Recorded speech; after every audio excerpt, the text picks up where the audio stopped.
listening to RetroStation, a retro game podcast. It's their Top 5 RPGs episode. If I were them, I'd want to play as a different role too.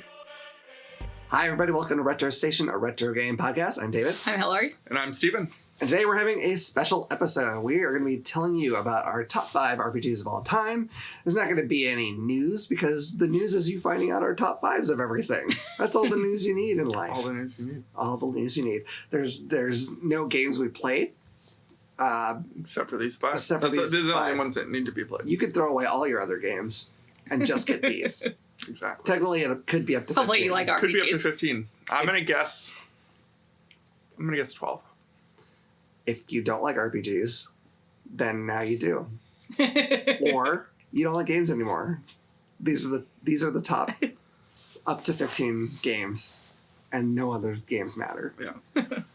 To give you a little background, what we are going to do, we are going to go in order. We're going to say 5, 5, 5. We're going to give a little bit of stat. We will then discuss if any of the other people have played them.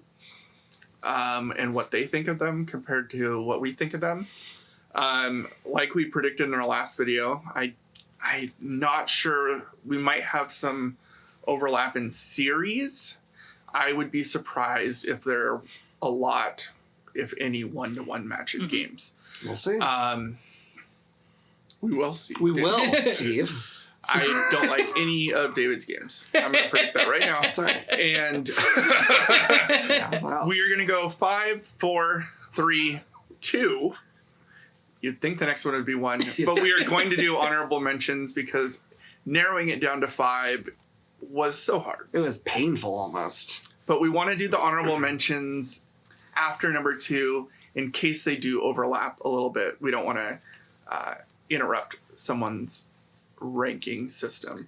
And then there will be a drum roll when we Sure.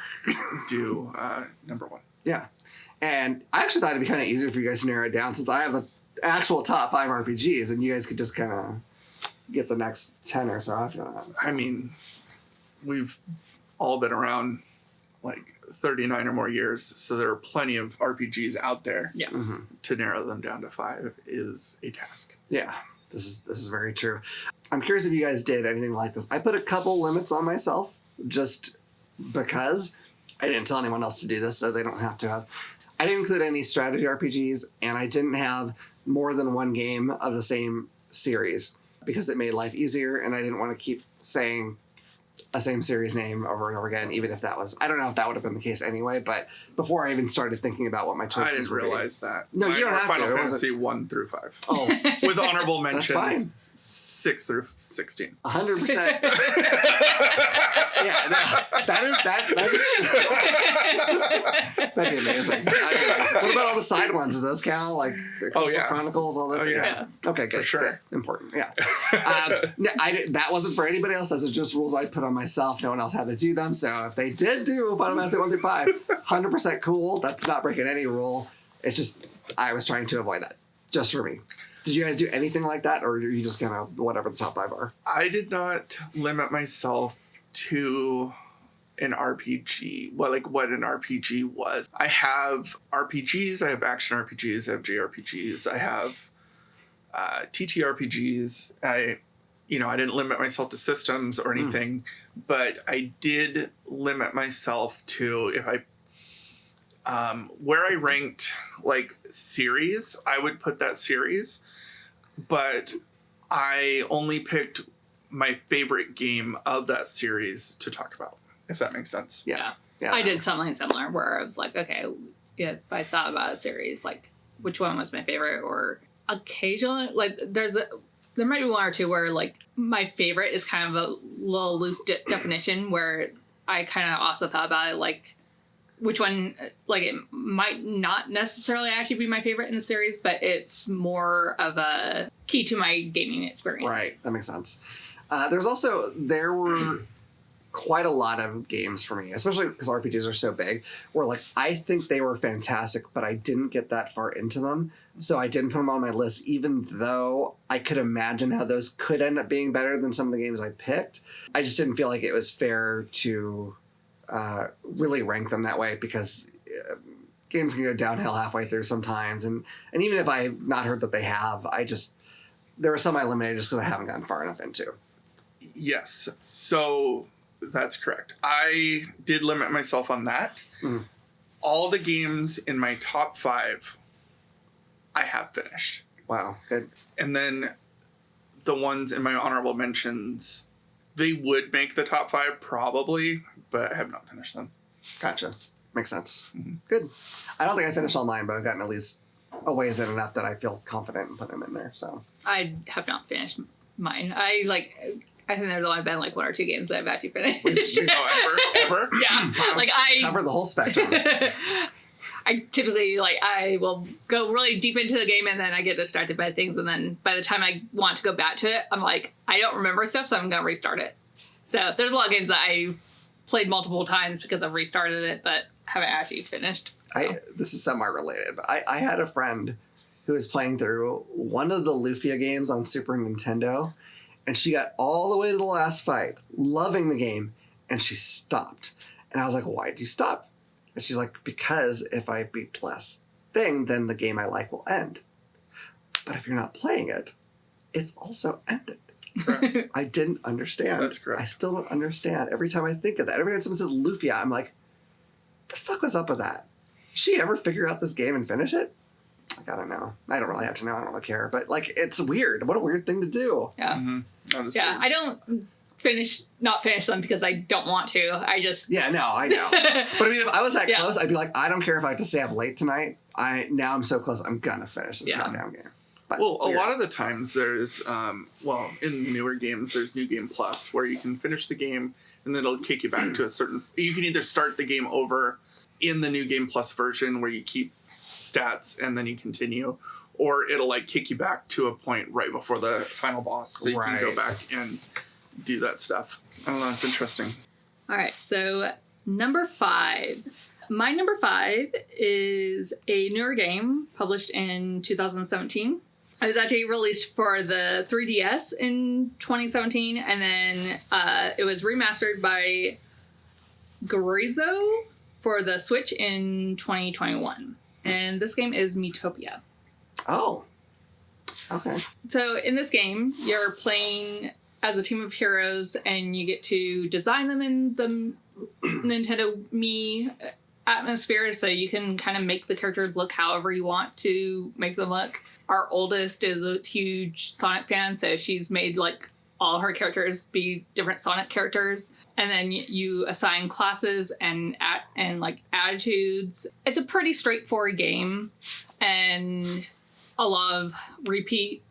So for a heavy gamer, it's probably not a great game. The overall rating for it was basically between a 5 and an 8 out of 10.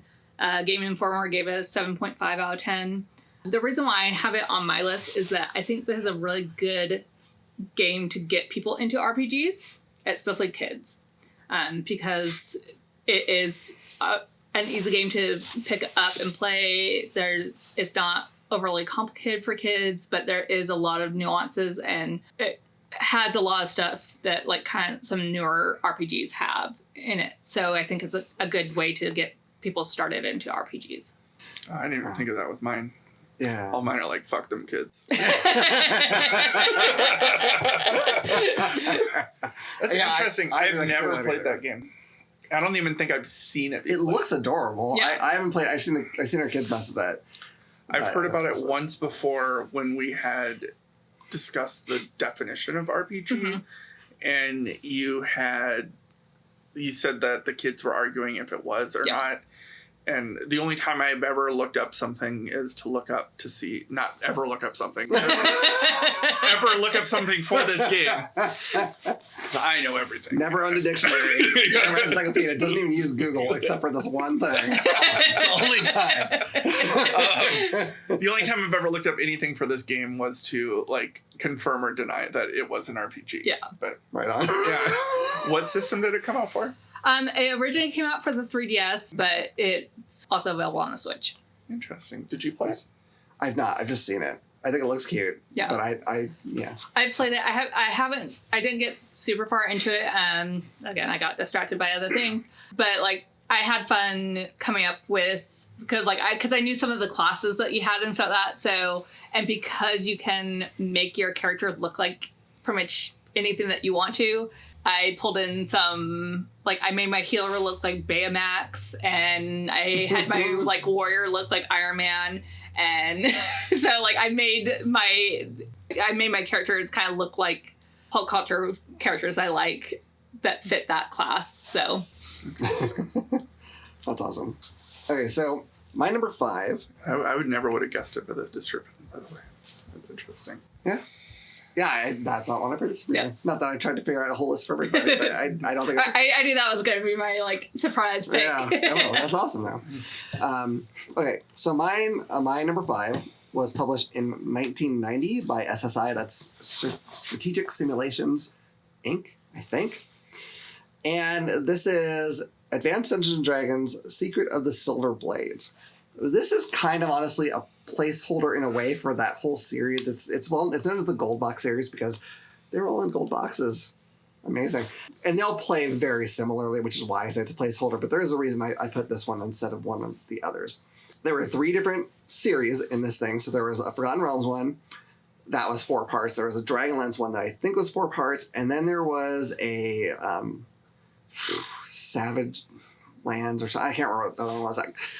Anyway, I didn't have access to all of them because my mom had a Macintosh SE, and it was black and white computer, and so it got of the Dragonlance one. It got the 4th one, only the 4th one. It didn't get any of that Savage Land or whatever it was, and then the Forgotten Realms one. It got part 1.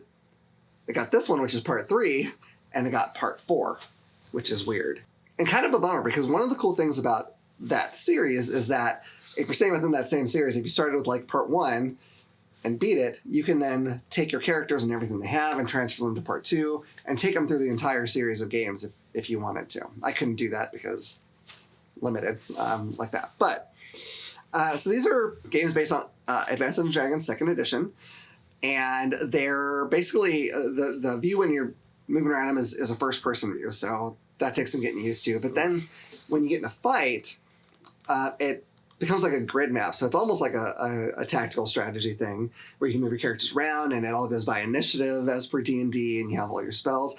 And I have to admit that I've not gone back to play these, and I have a feeling they probably have not aged well. But this series, and I'll get to why this one specifically, but was important because at that time I was trying to learn how to play Advanced Dungeons & Dragons 2nd edition. And if you've never picked up a rule book for Dungeons & Dragons any edition, they're thick. There's a lot of rules. And me trying to plow through that and learn all that was really difficult. It's hard for me to learn a complicated rule set that way without walking myself kind of through it in some way. Like when we do big complicated board games, often before I play with anyone else, I'll set it up and I'll try to play against myself or whatever if need be so I can actually do it and see how it works. And what this game did, even though it probably wasn't a perfect 1-to-1 with the RPG, but it was close enough that by doing it, I could figure out how battles worked and how the different characters functioned and what kind of spells they could use. And it basically let me play D&D to give me context for the rules I read later. And the impact that D&D had on my life, especially on my teenage years, was massive. I can't no even... girlfriends, No no social life. I had one girlfriend who Got played accused of satanic panic. Satanic Panic. Yes, I was a little double shot. No, I had a girlfriend who played D&D with us. Anyway. My group was big. I was DMing and we had 12 people. So, I mean, way bigger than a sane person would do. But it was a blast. And this game helped me do it. And the reason why I picked this game in particular is, so I mentioned before, I could not play the second one. Didn't have it on the computer I had. And so I start up the third one. And I don't know what it's going to be. You have your level, I don't know, maybe 7 characters. I don't recall. And the first fight you get into is a family of red dragons, which if you know D&D, those are the worst evil dragons. They had the most damaging breath weapons, etc. Now, it wasn't the great, absolute oldest ones, but there were a couple of younglings and then some middle-aged. I don't remember what they're all. Middle-aged dragons. They were driving convertible with the blonde woman. It's weird. No, but that it.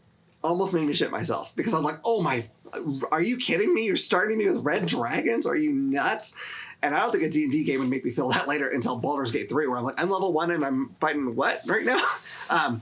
It was just intense for me. And then the gameplay was similar to all the others, but I had a little more power than I had in the first one, so I felt like I could do some cooler stuff.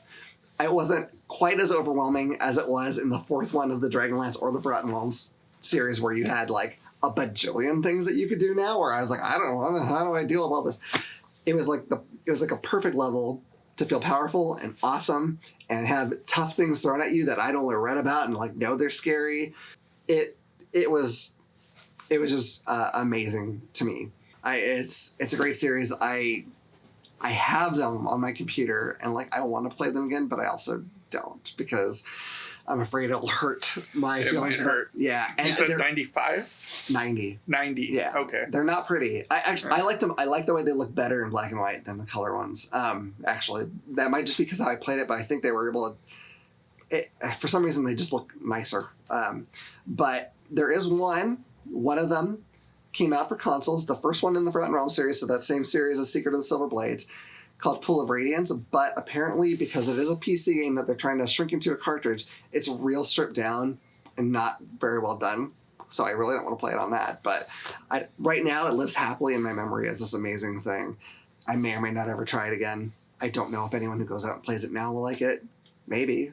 But it just meant a lot to me. It was an important game, important series, all that to me. So as far as other stats, I don't think I got into all this. So it came out for the Commodore 64 and 128, the MS-DOS, Mac, Amiga, and PC 80 or PC 98. The main story takes 20 hours. Main plus extras is 21 and a half. And for completionists, it's 38 hours. I looked up how much it costs to get the DOS version, which I'm pretty sure came on 3¼ inch floppy disks, if you have one of those on your computer.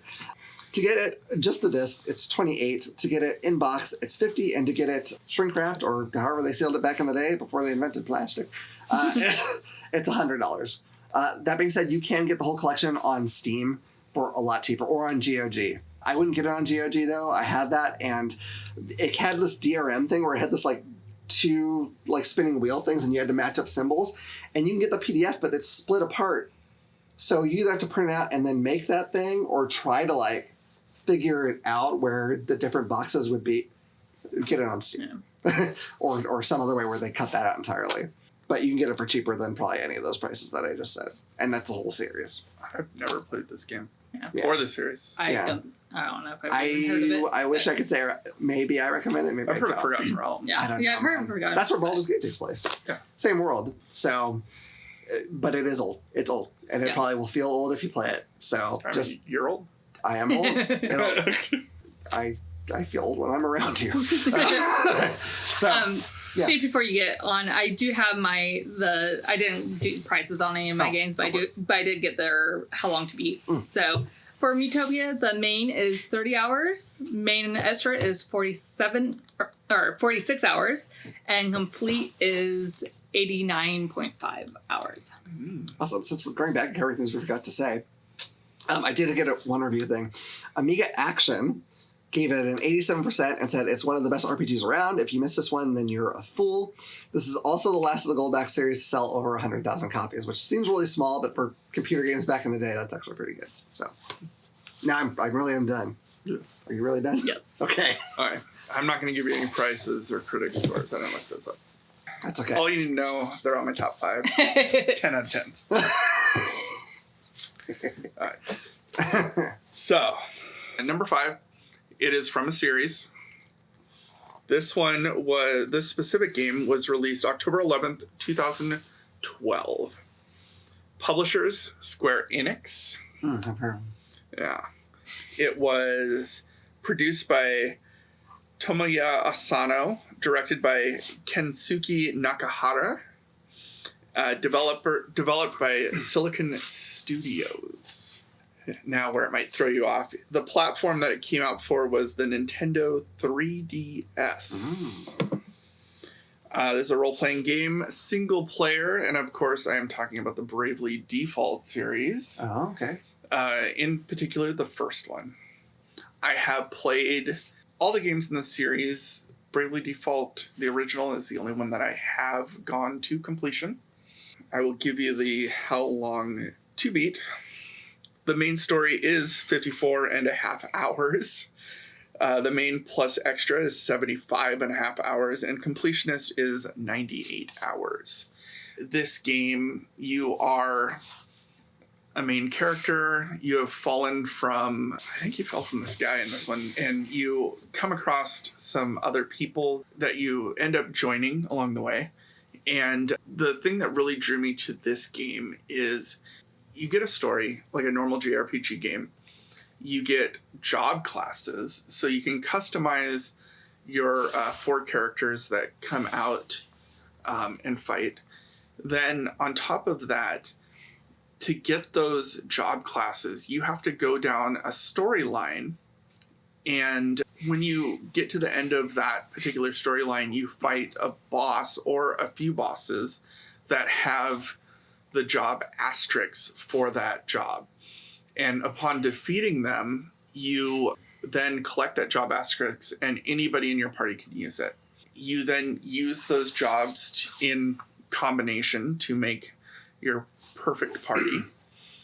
And that also came out with, it is turn-based. It came out with a mode of fighting, the brave and the default.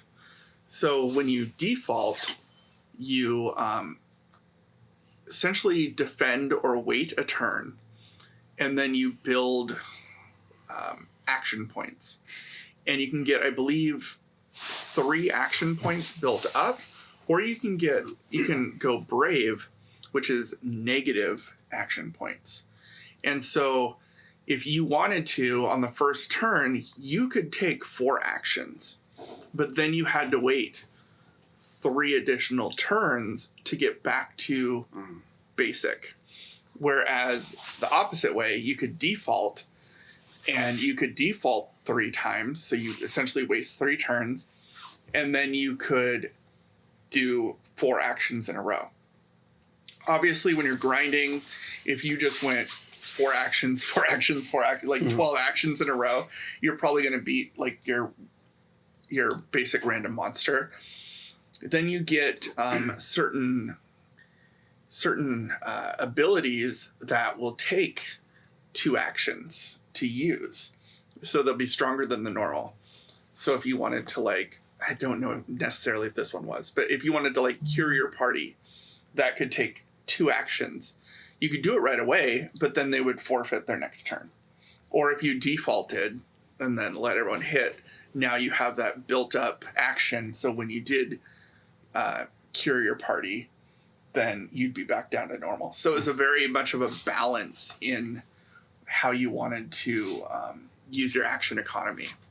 There was some annoyance to this game for sure, and this might be a spoiler, but I won't say it. I know it's old, and I know it's a fairly retro game, so I won't spoil it. But yeah, that was my number 5, the Bravely Default series, nice. Specifically Bravely Default. It did recently get a remake for the Nintendo Switch too. Oh, nice. They came out with the original. Now, it is confusing because there is Bravely Default 2, and Bravely Default 2nd. Bravely Default 2, I believe, and I might get this messed up, because that one of them is, it's like Final Fantasy, where they don't necessarily, like 1, 2, 3 don't necessarily follow the same storylines, but they're kind of in the same universe. But Bravely 2nd is a sequel specifically. So I don't know. They could have said it a lot better. Yeah. Square likes bizarre naming conventions. I mean, Kingdom Hearts is probably the worst example of it. Jesus Christ. But yeah, they do some bizarre stuff occasionally. I was like, why can't you just make these easy, you guys? Have either of you played this game or the series? I have. I'm not. I always wondered why it was called that, though. Now I know. Yeah. Well, doesn't Octopath, don't they use like a Bravely Default? Don't they have like an action economy where you can... Maybe so. I only played that real briefly. I don't know if I recall, but probably. That makes sense. I always heard it was good. It is good. Yeah. You should play it. 10 out of 10. You should go play it. Then come back and listen to the rest of this. Yeah, spend your pause this. Pause this. 54 hours. Yeah. And then come back. Let's come right back. We'll be here. It's fine. Let's actually wait. No, go ahead. All right. So, number 4. This game was published and designed by Konami for the PS2 in 2005 in North America. Came out, I think, a year earlier in Japan. And it's fitting that this is number 4 because my game is Sudoku number 4. Sudoku 4? Or not Sudoku. What am I saying? Sudoku 4. Sudoku 4. Not Sudoku 4. That's a different game. I really do enjoy the Sudoku games. The reason why this one isn't higher on my list is because this is the game that I've talked about before where I got to the island at the very end, fight the final boss, and I couldn't beat the game because there was someone that I was supposed to have in my party and I didn't, and I couldn't leave the island to go get them. So that really knocked this game down. But this game takes place 150 years after the first Suikoden game, and you play as a young boy from the Isle of Rizal, and he has the Rune of Punishment. This rune works a little differently than other runes in the Suikoden games, where it actually works off of the barrier's life energy. So basically you're stuck with this rune until you die, and it kind of slowly kills you as you use it. So you want to use this rune sparingly. It also will, as soon as the barrier dies, it automatically jumps to the closest person. So interesting. The game starts off where some other person has it, and then you happen to be nearby them, so it kind of strikes you. That's horrible. Yeah. Yeah, so it's interesting because it's not like some of the other Suikoden games where you can just use your rune whenever. Yeah. You want to be kind of sparing in using your rune ability in this one. Suikoden Tactics is actually a direct spin-off of this game, and it acts as a prequel, side story, and sequel to this game somehow. Wow, so you have to start Tactics, then somewhere in the middle play 4, while you're also playing some more Tactics, and then when you're done with 4, finish Tactics. Yes. Wait till Starleap comes out. You're going to have to start that game, and then go to 1, and then go to Starleap, and then 2, and Starleap, and then 3, and then Tactics, and then 4, and then Tactics. Oh my God, 4, I need a flowchart of some sort. Starleap. I'm not going to do this. And then 5. Jesus. Now, we did talk about Suikoden 2 in an episode, so based off that was your first Suikoden game, correct? Yeah, I'd only played 1 a little, so I don't. And you count that. didn't play any of them past 3, correct? So that's not true. I think I own 4 or 5, and I think I started it up, but I didn't get too far into it. Yeah, I'm definitely want to go play those games, mm-hmm. and I played Ayuden Chronicles. So for ratings, this one had an overall rating between a 6 to 8.5 out of 10. IGN gave it a 7.9 out of 10, and Game Informer gave it an 8.5 out of 10. And for how long to beat, the main is 29.5 hours, main and extra is 33.5 hours, and complete is 43.5 hours. Is Suikoden 4, are you like a cat lady? No, but there are cat or something? There are cat people in it. So. Yeah. Oh. I remember kind of watching you play that a little bit. Yeah. So I didn't get a good sense of the story, but yeah. I think I have 4 and 5 downloaded for my emulators. They are on my list to get done, but I have not played that game. Wow. We have gone through 4 games that only we have played. That only the specific person has played. So far. We're about to go to 5 because nobody plays David's games. No. Unless they're forced upon us through the randomizer. That's right. That randomizer. They don't know. They don't know a lot of people get taste in games, so that's. He's just a lot older than us. I think that's what it is. Yeah, my sensibilities are better. My opinions are more correct because of my wisdom. You just have lost your memory on a lot of stuff. Also true. God damn it. I remember these games back in my day. So let's talk about a recent game came out in 1973. No, this is actually my most recent game that I have on my list, though. It did not come out in 1973. Had games come out in 1973? I don't really It's know. like football games that are on like the shaker board. Oh, yeah. Had Pong come out? Maybe Pong. I don't remember. Okay.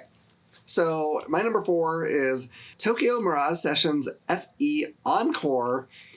It was published in 2020, developed by Atlas and published by Nintendo. You don't know this game because it's too good. You have to have a certain you have to be a certain type of person, an awesome person to know this game. I'm kidding. You don't, but you should. Okay. So it came out on the Switch. The reason why it's called Encore is because it is sort of a remastered game with some additions to a game that came out on Wii U, and I think that was in 2016. So Wow. this That's the first and last time a Wii U game will be on a top. probably, yeah. But I didn't play that one, so I don't even know if that one's good. Maybe it's probably all right. So this was designed to be a combination of the Shin Megami Tensei series and Fire Emblem, which is weird. It plays probably a lot more like Shin Megami Tensei or Persona. That's the feel it kind of gave to me, like maybe a slightly more lighthearted Persona game. But there are elements of Fire Emblem, so your characters get kind of bonded to these beings called mirages, which are, I couldn't figure if they're directly from Fire Emblem or if they're inspired by something from Fire Emblem. And then much later in the story, I won't spoil it, even though it's like an extremely minor thing, there is some reference to some well-known Fire Emblem characters that you would know even if you just played Smash Brothers. But in general, it takes place in modern-day Tokyo, and your characters are all basically artists of some form. Except for really your main guy. I don't know if he has any talents whatsoever. But the first gal on your team, like, she is a singer. She's a pop singer. And What is this game? Tokyo Mirage Sessions FE Encore. Okay. So her sister got taken by bad mirages. And so that's kind of what's going on. These mirages are going and they're taking very popular artistic people from different forms of art and like possessing them and kind of destroying the joy of people around them, essentially. And so you have to stop them. So like the first girl you get on your team, she's like a singer. And then this other guy you get is an actor and so on and so on. And you're basically working through a talent agency who knows about these evil mirages and saying, hey, something's wrong because this actor or comedian has disappeared. And you have to go and figure out why. And there'll be like really cool thematic dungeons. So the production of this took 5 years. It has actual musical numbers performed by Avex Group, which I guess is something that is something. I don't know. It's in Japan. But there are actually like musical, like anime musical videos because sometimes your singer gal will do a big musical number because like her new video will come out and she's getting on the cover of magazine. It's very weird. As all your games. Yeah, but it's awesome. It's not like so weird that you can't understand it. It's like there's these weird talent agency people. So there's a few things I like about this. I mean, in a lot of ways, it is a traditional JRPG. The battles are really neat. Like, so you get, first, it has this whole thing where, like, okay, your weapon might be tied to an element, and so certain enemies are weak or whatever to that element, but it does tell you that. So you can be aware of it. You don't have to memorize every single enemy, which is kind of cool. But then also, like, you'll have certain skills that can get tied to other people in your party. And so if you use that skill, then when you attack, they'll also do an attack. And you get to the point in the game where all of your characters are doing these big, flashy, like insane attacks every time that match their characters. And there's also like attacks that there'll be like two of you will do it together. So your main character and that singer girl will have like one that's like a duet and you'll sing some kind of song and they'll put on this weird little production and do the attack. And it's really elaborate. And you think that would get repetitive and boring after a while, but like I loved it every time because I'm just like, I'm doing this awesome, crazy, like flips in the air and bizarre stuff and just smashing these enemies and going one after another. And it just felt really, really cool. The other thing that's interesting about this is, like a lot of JRPGs, you can grind for levels, but they make it sort of easy to.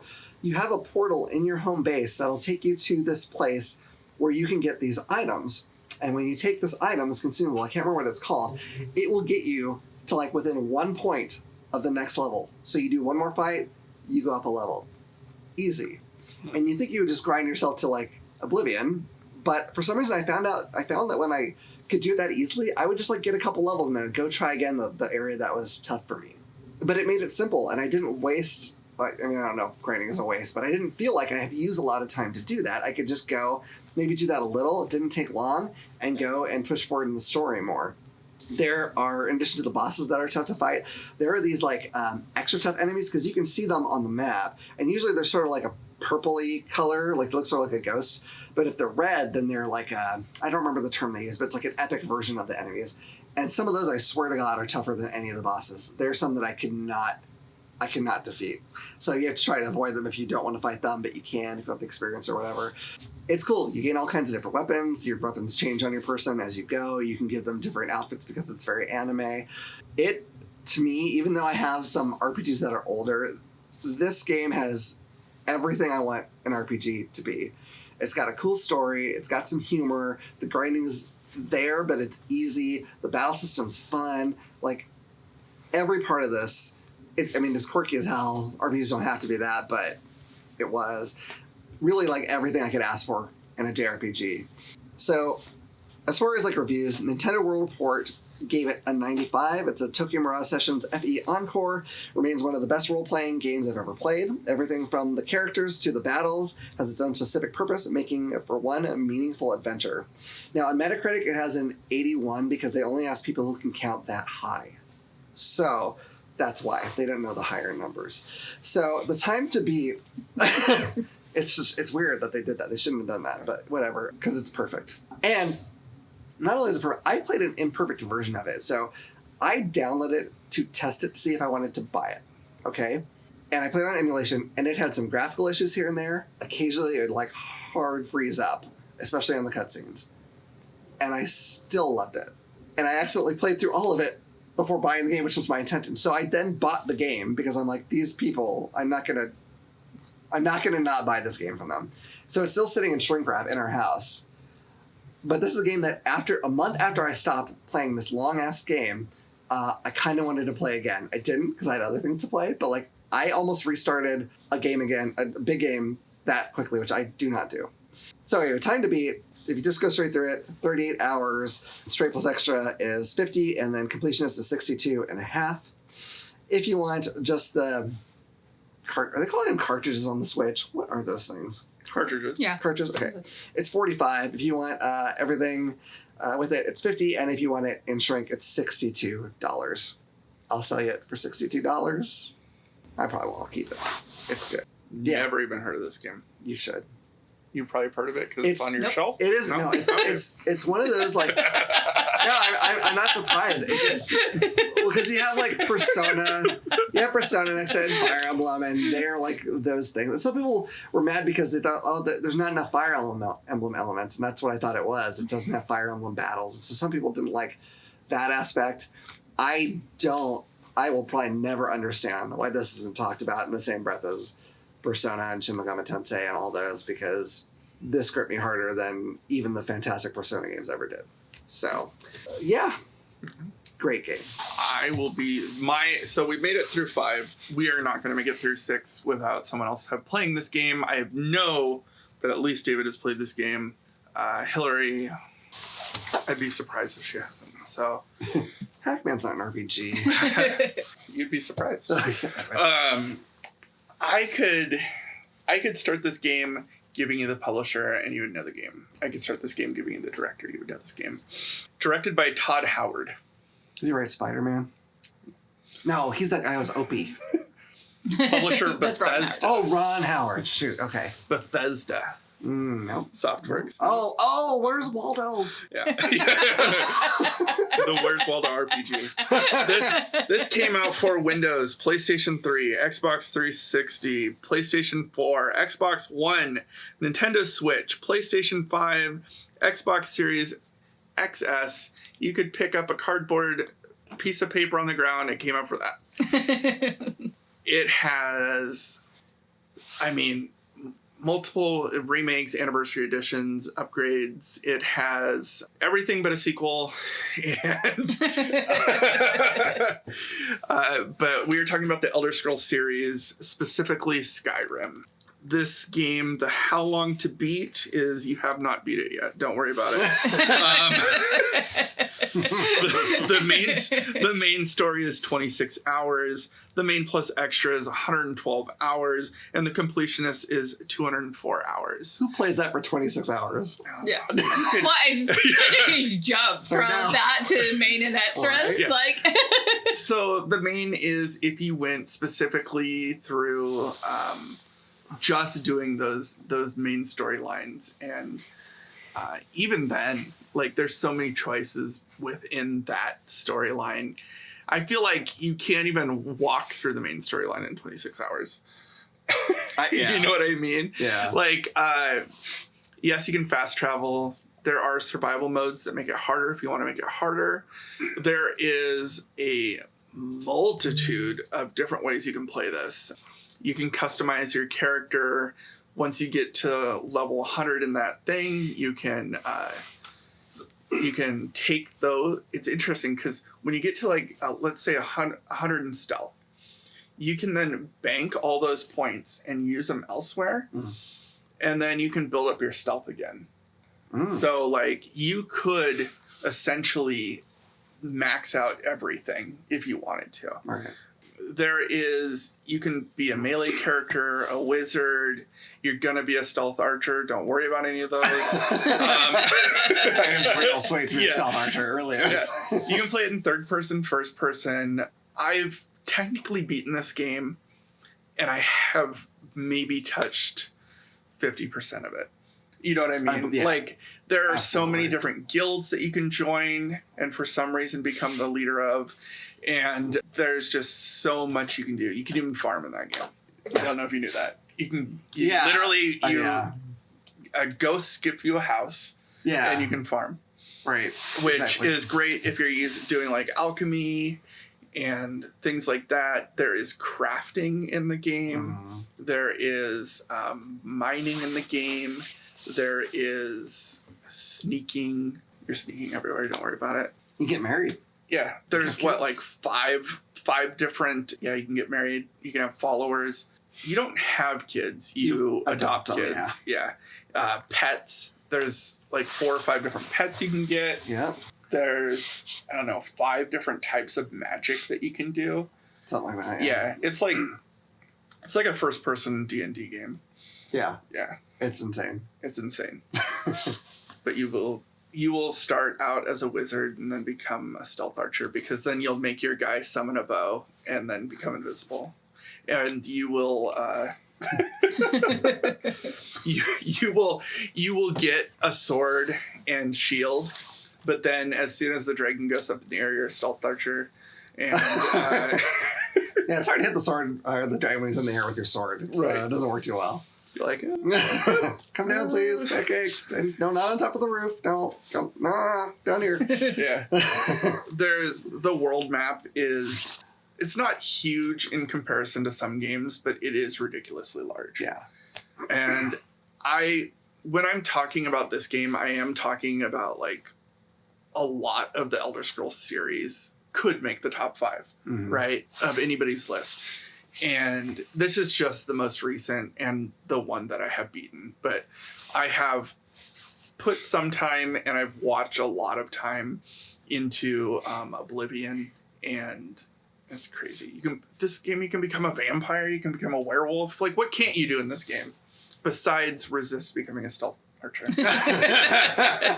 I was trying to remember my first playthrough, because I remember I did mostly like hand-to-hand and magic. I must have done some stealth, because sneaking is just always good, but I don't remember. I think I actually didn't do too much archery the first time. But in my most recent time I played, I was definitely a stealth archer all the way. Well, see, like in those type of games, I love being an archer because I grew up in archery. So it just kind of reflected myself. And then I realized, like, oh, this is OP. And then I since tried like magic and things like that, and those are fun. I think sword and board is kind of the hardest to get around. Yeah, but have you played this game? I have not. She's Amish, you guys. It's not the fault. I have a weird feeling someday when we have modern retro again, and it's like fantasy or RPG or something like that. This is probably going to be in the choices somewhere because, yeah. Well, I mean, Advanced technically, what was it? This one came out for PlayStation 3 and Xbox 360. Yeah, that's what I mean. It's like, Well, it's not modern though. So we got modern, well, yeah, retro, not for this modern. one. Not But for if this we one. would, yeah, Yeah, it is possible to get it in there. Yeah. Yep. Someday. I have a feeling. Call me crazy. You might hear about this again this episode. I don't know. So. Interesting. Yeah. You done with that? Yeah. All right. That's all you need to know. 10 out of 10. Number 3. The hours that you'll put into that game. It's ridiculous. Yeah. All right. Number 3. My number 3 was released in 1996 for the Game Boy. Oh. In that release date was in Japan. It was known by a different name in Japan than it is here. The designer is going to give it away. The designer is Game Freak. So, Opie? Okay. in Japan, it was known as Pocket Monster Red and Pocket Monster Green, with a special edition Pocket Monster Blue. What's that called? Shoot. So, I'm talking about Pokemon Red and Blue with the special edition of Yellow, and it was released in America in '98. So, it's obviously the first of the Pokemon series, which has blown up like crazy, including the latest one that just came out a couple days ago. So, and someone got it as a birthday present, so we'll be seeing that being played here shortly. So, in Red and Blue, you play as Red, not Ash.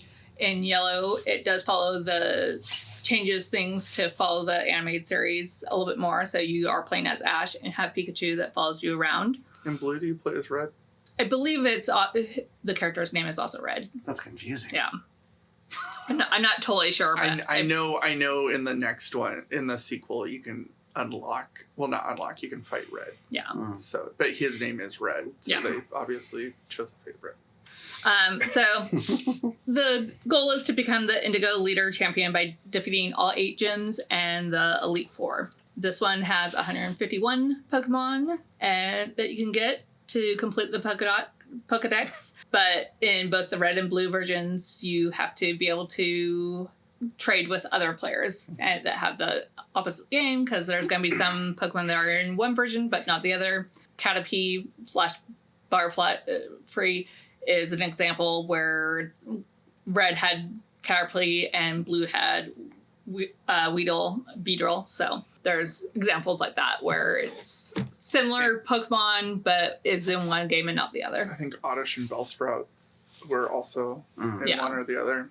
So overall rating 8.5 to 10 out of 10. IGN gave it a 10 out of 10.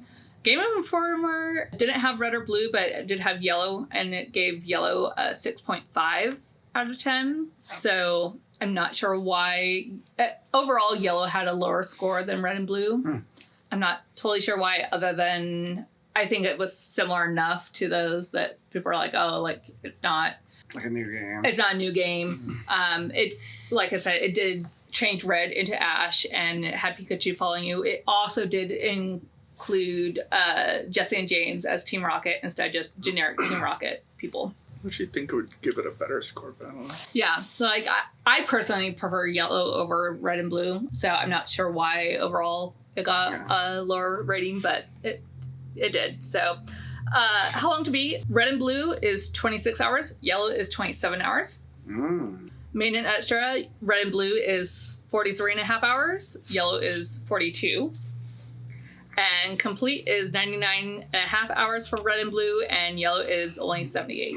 So I think some of that might be having to do with trading Pokemon, because in yellow it actually has, you don't have to worry about trading. Oh, I didn't know that. Yeah, in yellow, I think sense. they give you, I don't even think you have to find, someone just comes up and is like, hey, you need a Bulbasaur?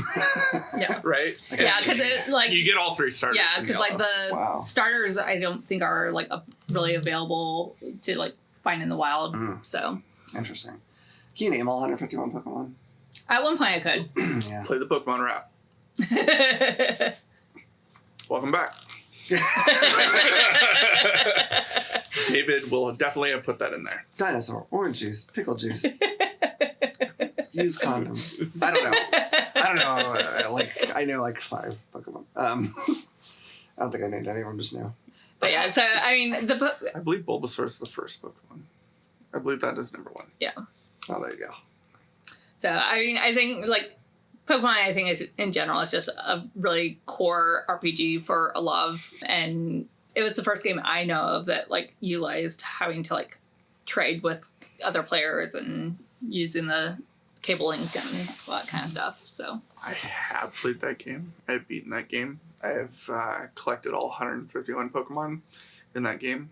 I've beaten Yellow as well. Blue was the one I got.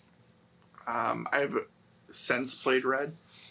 And then I've played, obviously, the remakes, Fire Red and Leaf Green. Mm-hmm. Gotcha. So, yeah. Great series. They're very cool. It's amazing how long, just how long they've really lasted. It's really had a lot of staying power. It's pretty impressive. Especially because the games have kind of like a similar mechanics. Thing you're doing, but it's, you know. Well, it's definitely a rock, paper, scissors mechanic, and it's one that has developed into like a huge grid.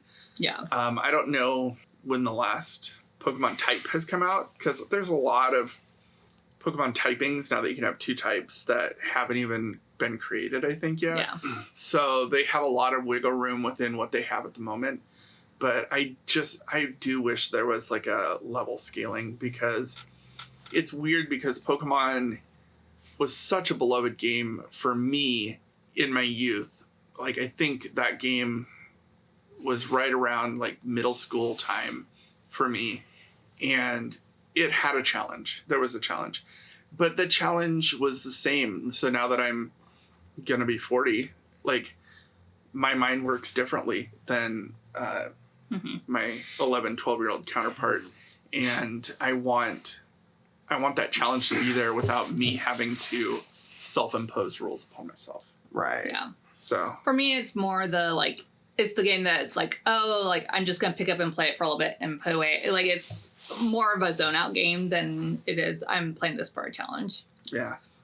Now I did get into like the competitiveness of it eventually, which does give you something, but it's not like, I wouldn't consider that like the RPG side of it. Mm-hmm. Yeah. You know what I mean? That's just grinding. Yeah. Great game though. I had Red.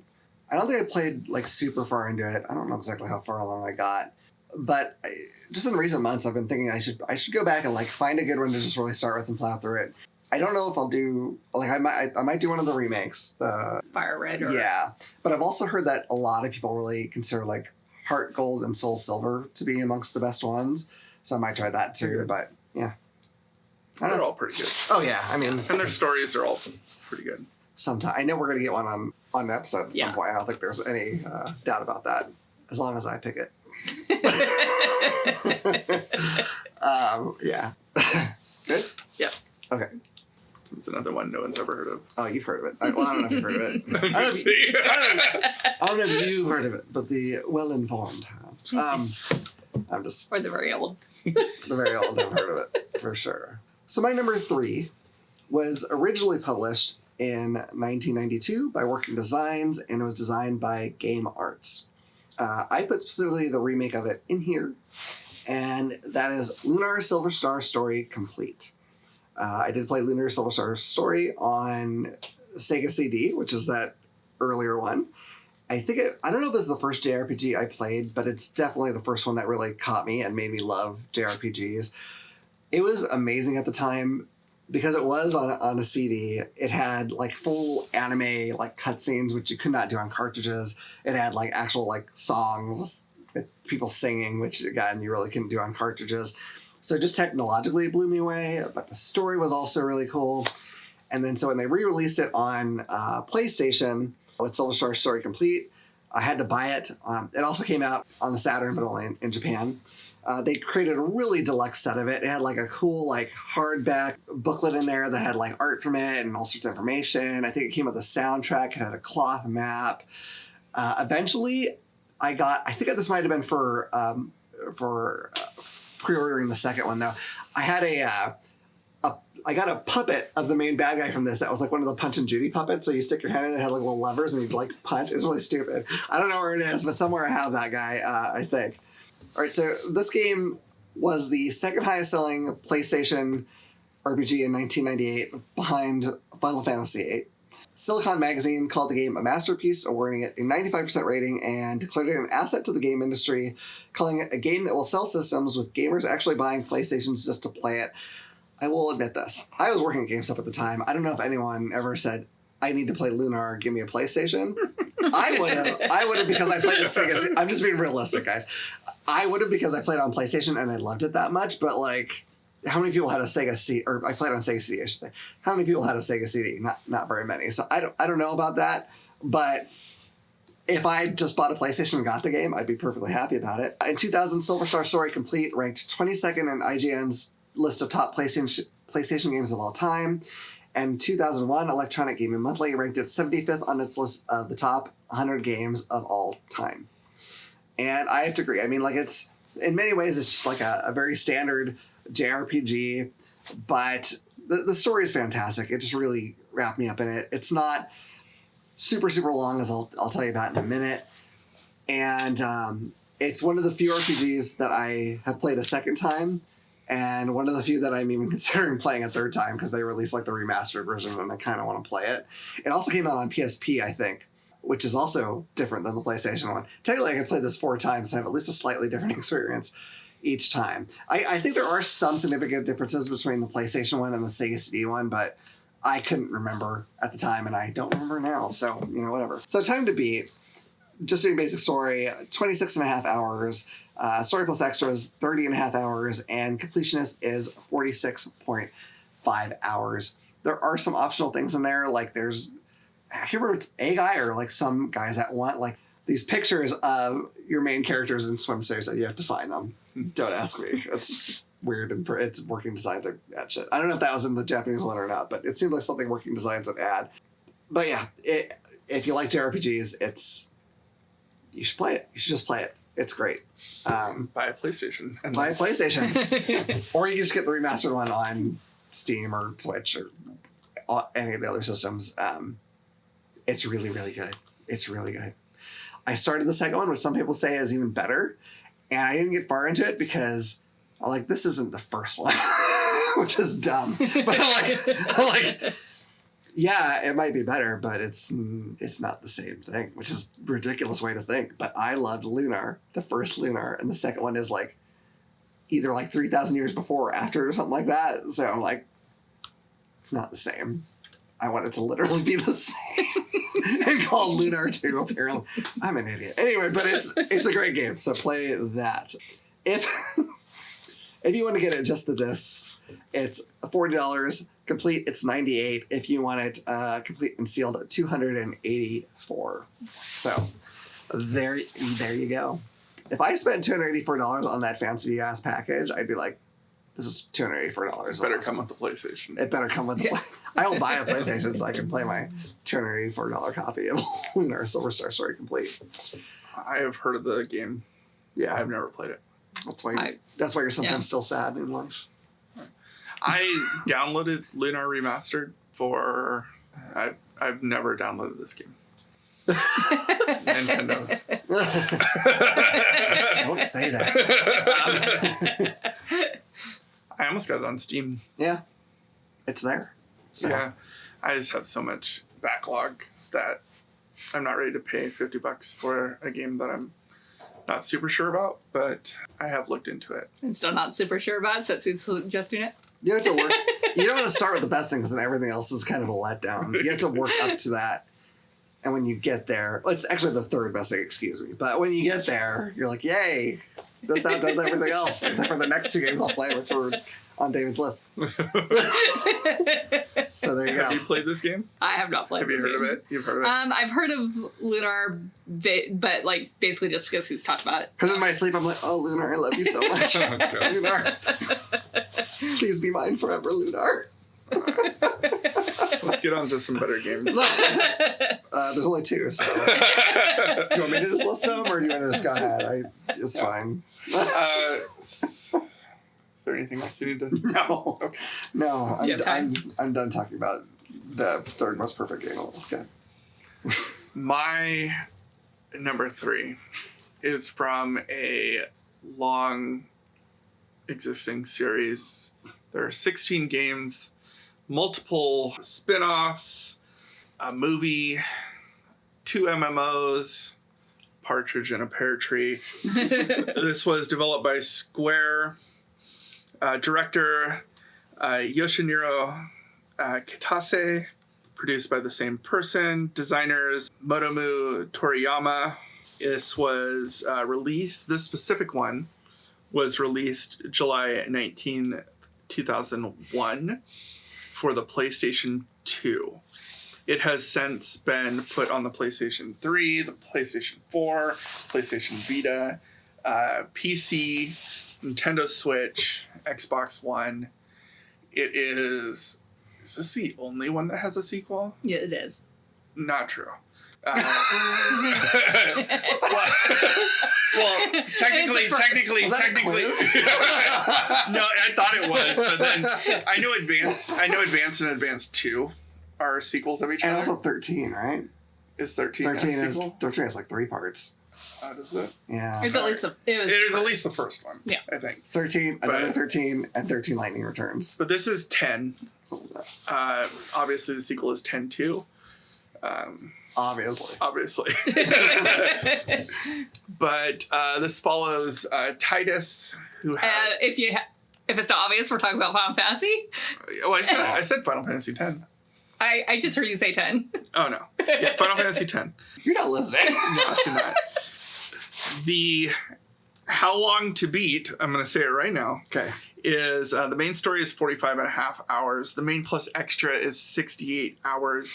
The completionist is 144 hours. And if you get sucked away by Blitzball like me, you're probably still playing it to this day. You have the game paused right now. Yeah. You're waiting for this top 5 to be over so I can go back and play Blitzball. But yeah, you follow a guy around named Titus. You're kind of looking for your dad.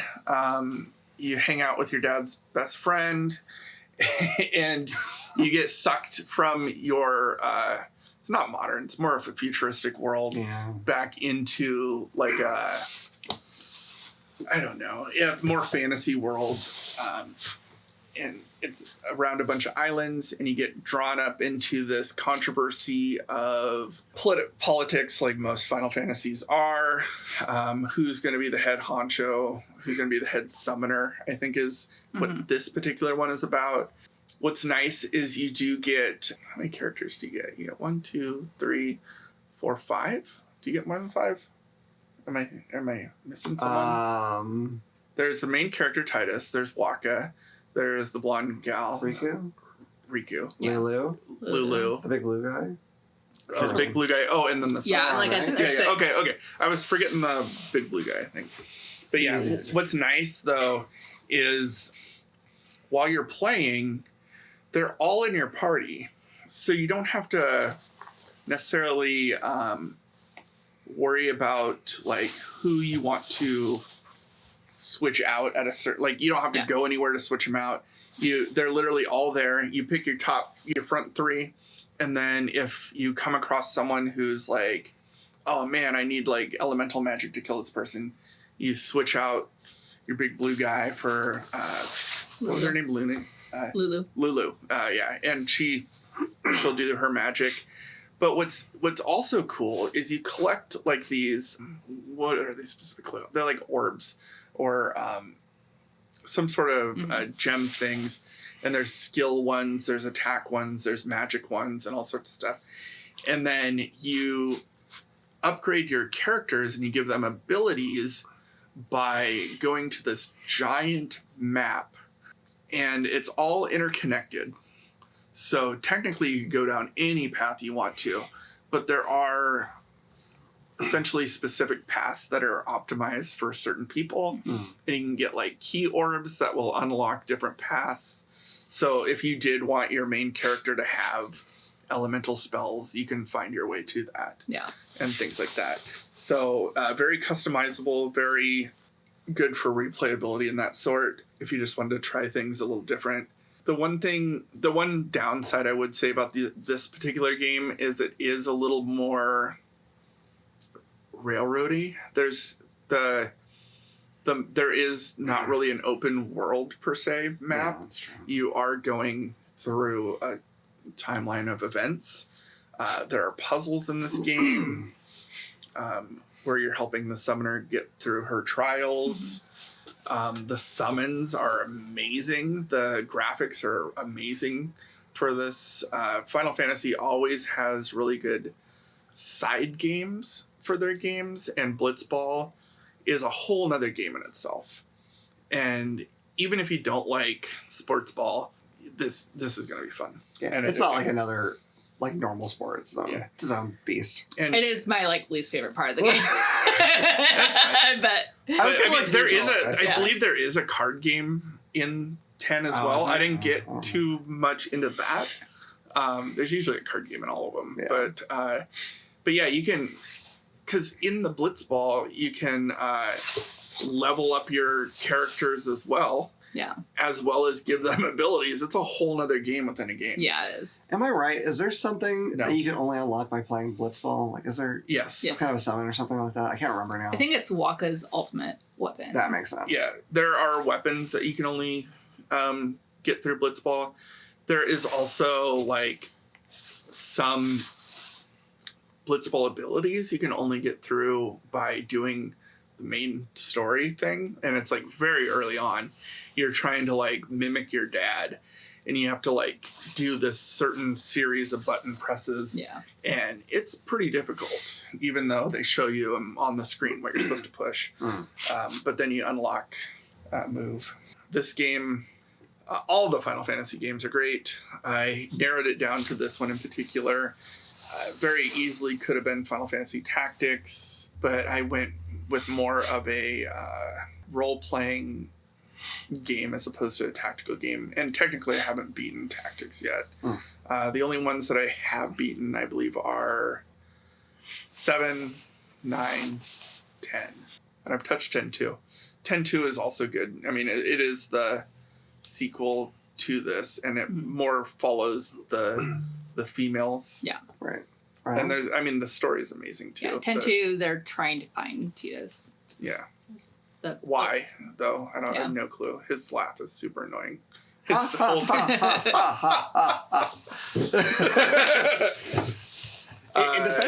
defense of him, wasn't she like telling him specifically to laugh out loud? Yeah. So it's like it's Yes. supposed to be kind of forced, Yeah. but Right. boy is it forced. Was this the first one with voice acting? It was. Yeah. Yeah. So I've heard, I have not tried the remastered one.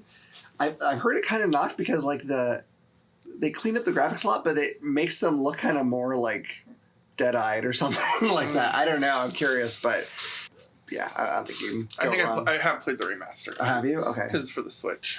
Oh, yeah. Did you have any issue with their looks, or was it fine? It seemed, well, I don't know. I wasn't looking at it that hard. It seemed very much the same game and Cool. stuff. So all of you have played it? Yes. Oh, yeah. Yeah. All right. So my number 2 was designed and published by Square Enix with collaboration with Disney. I know what it is. So this particular one I'm talking about was released for the PS2 in 2002. And that's going to be the first Kingdom Hearts game. Aha. So I figured you had one, but I didn't know which one. Yeah. In this one, you're playing as Sora, who's trying to find his friends with the help of Donald and Goofy, who are looking for King Mickey. And throughout the game, you're fighting the enemy known as the Heartless, and you travel to different worlds. Most of the worlds are based off of different Disney movies, so there will be a world that's like specifically Little Mermaid, specifically Nightmare Before Christmas. There are different worlds will be specific to specific movies. There's also summonings that you can do that will add characters that don't have their worlds, like Simba and Genie. And it combines characters from both Disney and Final Fantasy games as well. The reason why I chose this over some of the other ones is this is definitely the one that I got the farthest into. And also just, I remember this is also kind of one of the first real-time action fighting RPG that I really did. Most of the RPGs I had done before this were turn-based. And then, so overall ratings, it had a 8 to 9.5 out of 10. In the first few months of its release, it was in the top 3 highest selling games. IGN gave it a 9 out of 10, and Game Informer gave it a 9.5 out of 10. Time to beats are, the main is 28 and a half hours, main and extra is 41 hours, and complete is 62 and a half hours. I just really enjoy, I really enjoy the story. I think they also do a really good job of incorporating the Final Fantasy characters and incorporating the Disney movies into the gameplay that you have to do throughout the world. They don't follow the movies. It's not like you're playing a game that's like in the Little Mermaid world, you're not playing the Little Mermaid movie in that world, but they reference stuff that happens in the movies. Yeah, right on. Yeah, it's impressive. Just that they pulled so much together and had it not seem like just shoehorned in. Mm-hmm. You know what I mean? Like, it could have easily gone south. Yeah. But pretty cool. There's a lot of IP games out there where it's like they, just try to I feel like with IP games, it's either they took a game and slapped an IP on top of it, or they took the IP and tried to make a game around it. But a lot of times they don't necessarily do either very well. But I think this did a good combination of inspiration from this and made something new. I have played this game. I haven't beaten the game. I haven't gotten that far into the game, but I have played Kingdom Hearts. It's a good game. Yeah, I played a little bit too, but I haven't beat it. Someday I want to go back to it. I imagine it could come up in someone's list someday. So, okay, I don't think you guys have probably heard of this one. So this was released in 2001 for the PlayStation 2 by Square. It's one part of a really long series. There's 16 parts and lots of spin-offs. In the game, you play as one of the Backstreet Boys. You'll eventually team up with elderly Vasha Stampede from Trigun, and as well as the love child of Stephanie Vaquer and Rhea Ripley from wrestling. Pretty amazing. Another character. Oh, Beast Dad from the X-Men. Very cool. I'm, of course, talking about Final Fantasy X. I dare you to name 10 people from the Final Fantasy series. Sid. So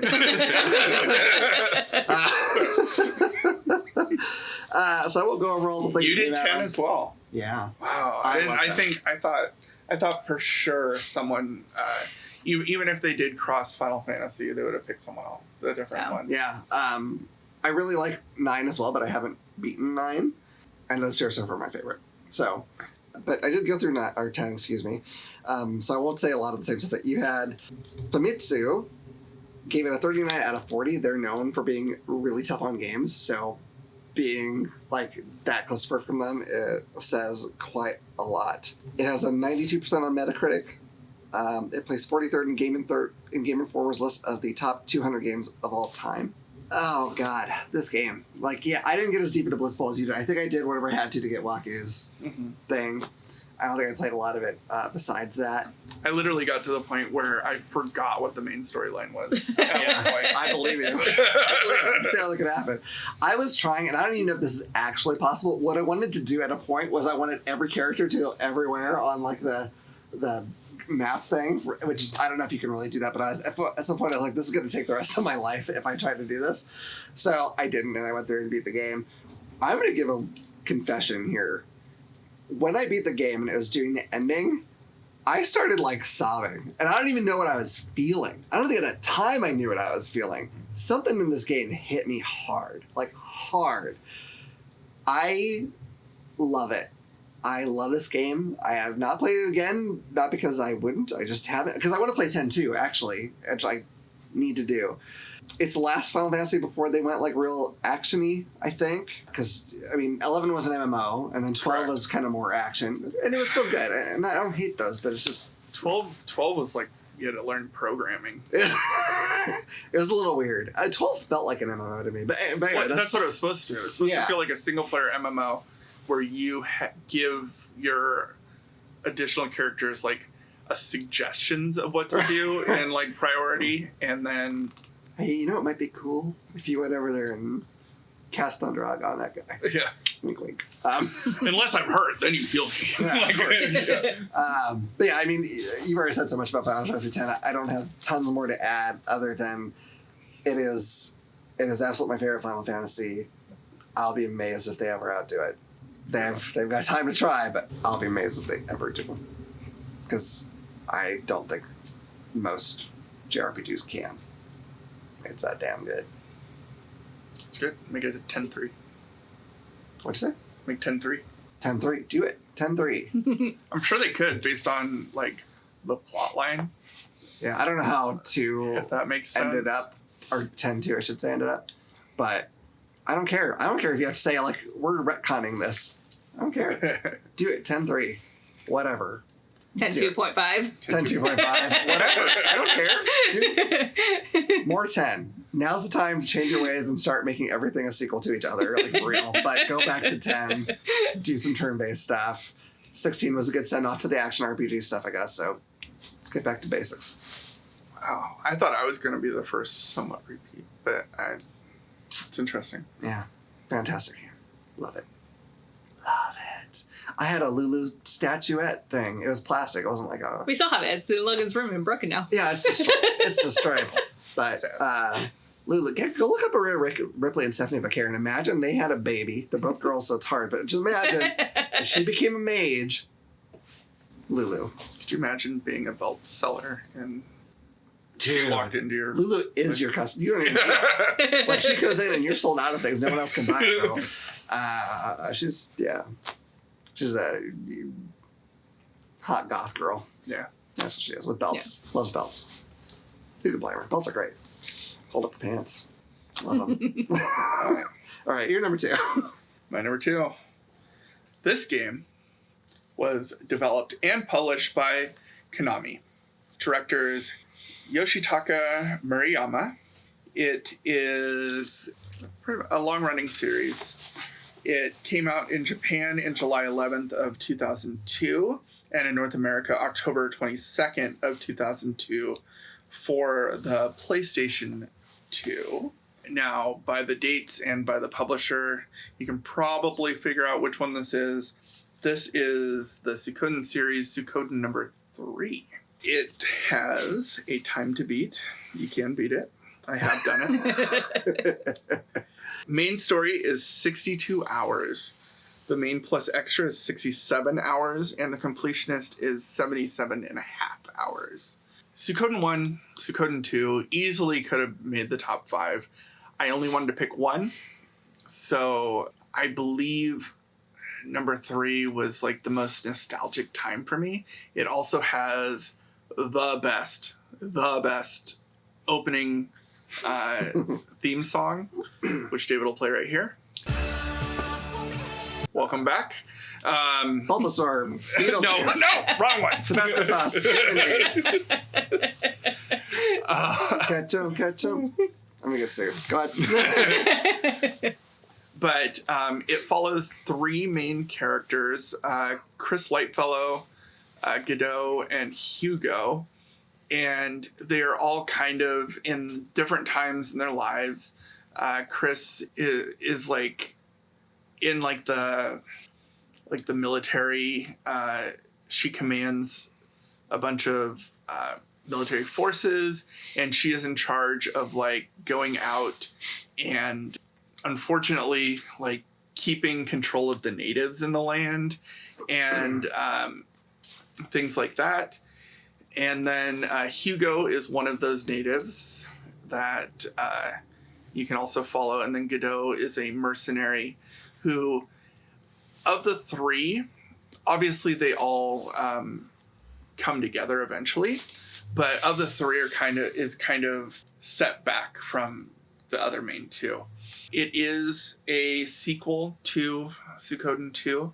I didn't look up how long after it, but you do go down the line of like the Flame Champion, who is directly related to the main characters in the first and second one and things like that. And then it follows, as far as the runes go, it follows the true lightning rune, the true fire rune, and the true water rune. There is because you're trying to find the successor to who's going to become the next Flame Champion, to which is kind of lore for the natives to protect their land and all this stuff from invading forces. So there is specific of those three people which you should give each rune to, but you can technically give the fire rune to any of those three. And then based on who you give the fire rune to, it will auto choose the other two runes for you. You can, like the previous Suikoden games that we have talked about, it is turn-based. You get 6 people in your group, 108 people overall. There is base building. There is army-wide things. The army-wide is kind of tactical, similar to number 2, but different as well. There are duels. There are mounts in this game. So while the other games also are very specific on who you put in front and who you put in back, this game, when you are fighting a enemy, you are in front-back groups. So really there's 3 groups of 2 is how you would look at it. If you put a mount and a character together, so specifically Hugo and his mount, I believe his name is Fubar. And Fubar? He's like a griffin. That's unfortunate. Yeah. And he will like get on and they will become one. Okay. Really, you want a melee person in front and then an archer or magic person in the back. The thing where it gets a little more complicated is the runes, because there are runes that only hit enemies, but the fire runes in particular will hit AoE. And because you're in groups, if you have a melee character and he runs up, your other guy will run up with him and he'll get close to the enemy. And because he's close, if you have a fire character, it'll actually show you on the board. So it's like I don't know how to, like, what the term is, but your guys move around the space, which is pretty cool, but also a little hard. I wouldn't recommend fire runes. Unless you just like casting fireball into a small room like in D&D. But the way that they did this is there's no one main storyline. You get a choice, and it's like there's like different like candles in the beginning, that how it opens up.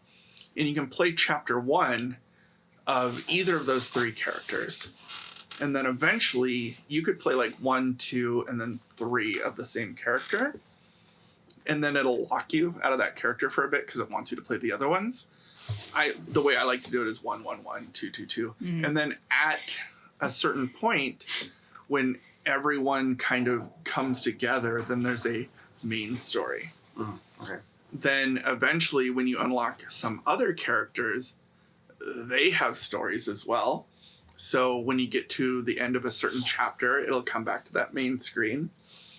And then sometimes their light starts shining. So for in particular, one of them is the guy you get your base from.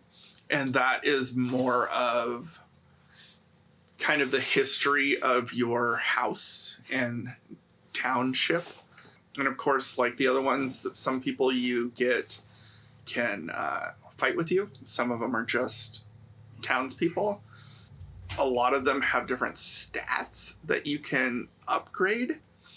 And so like if they're good with a certain rune, you can get it to S tier.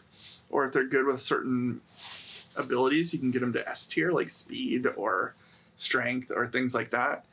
God, there's just so much more customizability in this game compared to the first 2. And I don't know how that carried over to number 4, if it did at all. But then once you beat the game, then it unlocks the story mode for like the bad guys. So Jesus you can Christ. start seeing what the bad guys were seeing building up the game. Wow. That's Yeah. crazy. So so much going on. Replayability, I've beaten it a couple of times just trying out different character combinations and stuff. Yeah. Right on. Wow. Cool. Have you played 3? I have not played 3. You've not played Yeah. 3. In 4, do they go back more to how 1 and 2 was? It's more similar to 2. So there's some things that they changed and so that, but there's definitely some elements that they left out. Sounds like they left out from 3. Suikoden was like the intro to my JRPG games, and then obviously Suikoden 2 we've covered, and then Suikoden 3 is just amazing. I can only wait to play 4 and 5. Yeah. Yeah. I knew 3 would be on your list. I just wasn't sure where it would be at. So Yeah. Well, you had to have known Suikoden was going to be on there. Yeah. Yeah. I figured. All right. So Honorable mentions? honorable mentions. Do you have any, Hal? I do. Great. We're not going to tell you everything about all our. Yeah. No. I was basically just gonna. So my first, some of my honorable mentions are because I just wasn't thinking about them when I was making my list. That's fair. But I don't know. Like probably Metopia is really the one I would take off my list to replace with one of these. But my first is going to be Chrono Cross / Trigger. It's a really fun series. I didn't really get very far into them though, so like that's the reason why I didn't have it on my list. But it's a game that I always kind of like. I'm like, oh yeah, that game. I should go back and play that. So yeah. My next one is Persona 3. I really enjoy the Persona series, and I think 3 is 3 or 4 that I played the most of in it. So I don't specifically remember, but another one that I don't get too far into them before I get distracted by other things going on in my life. But I do enjoy those games. So yeah. Then I also put in Fable. Oh yeah. That game always interests me, but I never had an Xbox. Yeah. Mm. So Enough to play it. Yeah. And then the last one that I have is Rhapsody, a Musical Adventure. For the PlayStation 1. That was one of the only actually games that I had. That was the first game that I had for that game. And it was the only game that I had for that system for a long time. So I played that a lot. It was the first game that I had that came with a musical CD soundtrack. So I was old enough to, like, I did a lot of road trips between this side of the state and the other side of the state. And so at the time I had that and a lot of like anime soundtracks that I would listen to for the 4.5 hour car trip. So Yeah. Some of those songs still will pop into my head to this day. So The one I remember, and I think is of the songs I've heard, it is the best song. It is the one for the Evil Queen Marjorie. yes, I remember that one. that one is I didn't really play good. that much of that game, but I remember that song. The frog song is also fun. All right, so for my honorable mentions, I have The Witcher 3. Fantastic action RPG, super, super incredible story. Some of the side quests are as interesting as the main quests. I still get kind of a weird feeling whenever I think of the Bloody Baron, that particular side quest. Dear God. I own that game. I haven't played it yet. You should play it. The original Baldur's Gate. I loved it. When it first came out, I had a computer that was not quite powerful enough to run it. I think it needed a Pentium 130. It needed a Pentium 133. I had a Pentium 100. I couldn't do it. So I had to wait a long time to play that game. And I started it multiple times for finally beating the Switch version, the enhanced one. And I've only played a little bit of 2 and a little bit of 3. 2 is a lot like 1. 3 is much more advanced. Different, yeah. But all seem like they're great games. I would play 1 again. I probably won't because I want to play 2 and 3. But if someone said, hey, are you willing to play this again? I definitely would. Fantastic. Phantasy Star 4 on the Genesis. Just a great JRPG. I mean, cool story, cool characters. It's a mix of sci-fi fantasy. I don't know. It's just really good.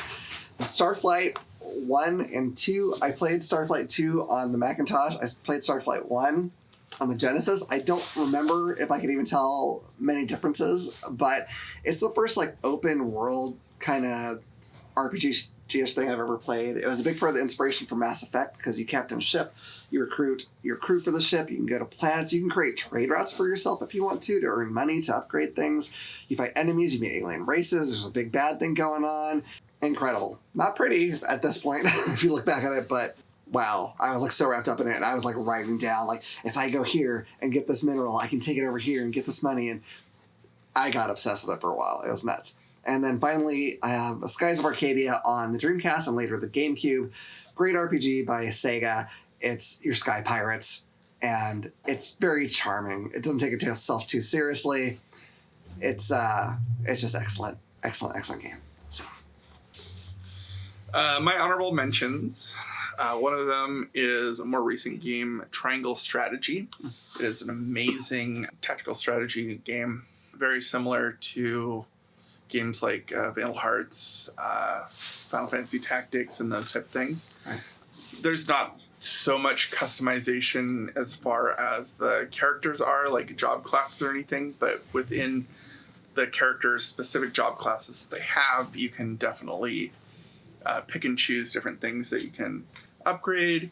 There are pathways that you go, so it really encourages replayability because you go down a certain pathway to get a character, and then next time you do it, you would want to go down the other way to get the corresponding character. Vandal Hearts. I'm surprised this one didn't make my top 5, but I don't know. I think it was mostly the story behind it. I couldn't quite remember it, the story, as far as how that goes overall. But the gameplay is great. There you can somewhat customize your characters. It is a tactical RPG. I love my tactical RPGs. that was a good one. The Fallout series, just from Fallout 1 to Fallout 4, all of them are pretty good. Mm-hmm. Tactics is questionable, depending on who you talk to. I liked it, but I like tactical games. So, did you ever play Fallout Brotherhood of Steel? I don't think so. Don't. Okay. It's like an action RPG. It's not good. It's not. I really enjoyed Fallout 4 as far as I've gotten into it. Then I kind of took a break and I got sidetracked by other games. Yeah. Baldur's Gate is also on mine. I played one, but I played at an age that I didn't really understand it. And I know that if I went back to it now, it's probably such an old game that it wouldn't really tickle my fancy. But Baldur's Gate 3, if you've watched any of these, you've probably heard about it. Yeah. Yeah. And then Pokemon series, and then Diablo. Questionable. I know it's like a roguelike, but I would consider it an RPG. You do upgrade your main character. I'd still call it that. This didn't make my top. It almost made my top 5. It didn't make my top 5 because nobody pays attention to the story. Let's be honest. Yeah. Right? People just go rush, get the items, get the good items. Diablo Lord of Destruction, specifically, I have thrown hours of my life away into that game. Is that the phone one? No, Lord of Destruction. It's the expansion to Diablo 2. Oh. Okay. Yeah. It added the druid and the assassin. Oh, okay. Gotcha. But playing with friends, it brings back a lot of memories. Right on. And actually, many years after it came out, I had started up again, and there was surprisingly a multitude of players. And I just happened to be in a hardcore mode, and some guy stumbled across, and he's like, "Hey, you like hardcore mode?" And I'm like, "Yeah." He's like, "You should join our clan." And it was an actual, like, functioning clan still. Wow. Multiple years later, and I ended up getting, like, a level 94 druid in hardcore mode. Nice. Yeah, it was ridiculous. I feel like, I don't know if this is true, I feel like whenever I hear people talk about the Diablo series in general, like 2 seems to be the favorite amongst a lot of people. It is. Yeah. There was something about it. Just Yeah. the way that... Because when you went to number 3, you couldn't really customize your characters very well. You picked a character and then you're kind of given the abilities as opposed to like choosing from the skill tree. I think I've only played 3 and 4. One is weird because there's no like randomization to it. You kill like a certain person at a certain time and they will drop this thing. Okay. If that makes sense. Yeah. But those are my honorable mentions. Cool. All right, to our number ones. I think another. I promise there would be a drum roll. I can put it in a sound effect. That's a lot better. You can probably hear what sounds like drums because it's really windy out and now everything's banging into our garage door, which is right behind us. Sorry about that. Can't do anything about it. Wait. Okay, Can't wait to see how much of my stuff is damaged. I'm not sure that's not a child trying to kick his way in. I feel like another honorable mention for like kind of all of us is Final Fantasy like 1 through 10-2. Like, or at least a lot of them. Yeah. I haven't played all of them, but I've not played one I hated, so. Well, the first one I played was 7, and then I didn't really play 8, and I beaten 7 and 9, but like the first 5 or 6, I didn't really play much of, honestly. Speaking of Final Fantasy, my number 1 pick is Final Fantasy X. So. Oh. I think I've heard about this game. Not me. So, wow. I have just a little bit to add to what we've already talked about. So, I was trying not to add too much when you guys were talking about your stuff. Dang. I honestly thought, because there are so many Final Fantasies, I assumed Final Fantasy would be picked. Yeah. But I did not think everyone would pick 10. I thought you were going to put 8. I was waiting for you to say Final Fantasy 8. So, I mean, I think the reason why it's on all of our lists is that it has been cited as one of the greatest games of all time. So, a couple just small notes that I have to add to what we've already talked about is that it's the first one to add fully 3-dimensional areas. So, your Blitzball, we talked about the first to add voice acting. It replaced the active time-based battles with conditional turn-based battles. And then the leveling system that we've talked about is called the Sphere Grid. Sphere Grid, that's what it was. The location of the world that Titus goes to is inspired by Thailand, South Pacific, and Japan. Oh, yeah, that makes sense. So, and the big monster that is kind of devouring everything is called Sid. Of course. Or Sin. Sin. Oh, I was like, that was Sid. There is a Sid. Yeah, there is a Sid in it. Yeah. I was like, wait a minute, that was a Sid? Damn it, I didn't remember that. Yeah. It's funny. So, those are my few notes that we didn't already talk about. Right on. Very cool. All right. My number 1. Hey, you're finally awake. Do you know what that's from? Yeah. Bet you do. I would have been an adventurer like you if I hadn't taken arrow to the knee. Yeah, well, it's very memeable. I have that thing, and the push sword die. I saw like a million things. Yeah, it came out. I even added that it probably plays on your toaster. It had 3 expansions, official expansions: Dawnguard, Hearthfire, and Dragonborn. There's a billion mods. The total likely exceeds 100,000 different mods, but there's not like an official. Like I don't think anyone knows the exact total of them because they're spread across different things. Well, and a lot of those mods got incorporated into the anniversary. Yeah, too. yeah. My first playthrough, I'm pretty sure I did like melee magic user, and then I did stealth archer. But I ended up having to do a little bit of magic. I did magic to heal, and I did magic to summon creatures to fight, so that way they could go up. Oh, summons are yeah, because you have to. And when you finally get the staff of whatever, and like you summon that big demon guy. Whatever isn't, dude, that guy is a beast. Like, I could just like sit back and like, yeah, you take care of it. I'm just gonna, but I have beaten it twice, the main sword, but I have not done anything, or I have not done everything anytime because I don't know how you could. I don't know what all mods are out there. I know there's a ton. There's one that turns all the dragons into Macho Man dragons and they come flying in. Ooh, yeah. It's amazing, but also I watched the video of it and I was laughing at first. I'm like, please shut up. It got to a point where it's a little too much now, but he has like the red and yellow Macho Man hat and tassels. It's brilliant. But the one that I really want to try is now they have AI mods that you can talk to characters. There's one that just gives you a companion that you can talk to and say anything, and they'll answer accordingly. And there's one I've seen that you can talk to pretty much anybody. And you can offend them. You can accuse them of things. They get mad. You can ask them about Gandalf, and they'll tell you about Gandalf. But it's so...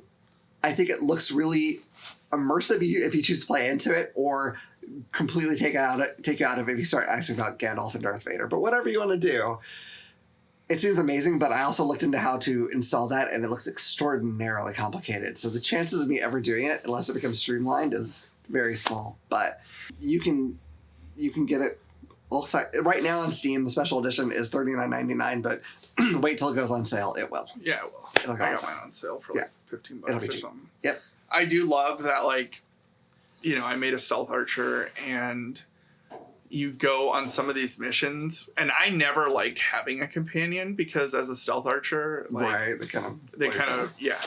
But there was like a specific mission. I believe it's whoever the werewolves are, but they're like, we need to be stealthy, and like yeah, you got me. I'm there. You know, like I have my max sneak and all this stuff, and I'm like, and they're like, trap, and I'm like, dude, we need to be stealthy.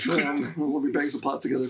Yeah. My last playthrough, I did become a vampire lord, and I can't remember her name now. There's a vampire gal that could be your teammate. You cannot romance her. What the hell? There's probably mods. I didn't need to romance her. She was just like, but you can heal her if you want to. You can make her a not vampire eventually if you want. I didn't do that because I wanted to be a vampire. Why can't you But romance she's I don't know. She's plenty stealthy though, so she'll sneak right along with you and doesn't tend to get caught. My favorite thing in this, as in all Bethesda games, are the parts where the AI doesn't behave correctly.